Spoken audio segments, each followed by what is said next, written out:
Зайдете, мы уже посмотрели, все обставлено мебелью.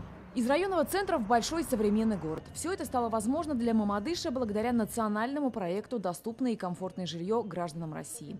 За последние 6 лет в городе построено 53 многоквартирных дома. Еще 4 находятся на стадии строительства. Свои ключи от новых квартир из рук главы Мамадышского района сегодня получили 15 семей. Это постоянно, ведь уже можно жить всю жизнь. И когда уже, допустим, если они построили свой дом, они оставляют эту квартиру и, значит, переезжают в свой дом. Поэтому это очень удобная программа. Первыми в очереди на арендное жилье оказались местные жители, занятые в производстве, а также сотрудники бюджетных организаций.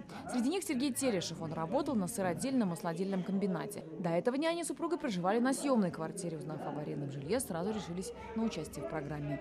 Помещаемся всей семьей практически и за столом, и что-то можно готовить свободно. Ну, в общем, нам очень-очень понравилось.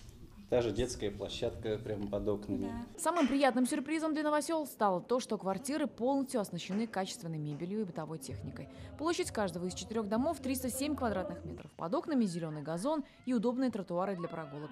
Детишкам здесь точно скучать не придется. Площадка во дворе оборудована всевозможными каруселями и горками. Мне нравятся карусели, потому что они быстрые, мне нравится кататься. Программа арендного жилья продолжит радовать мамадышцев. Строится еще 4 дома по улице Школьная в совхозе Мамадышский. Первые 2 30-квартирных дома планируют сдать до 1 августа текущего года.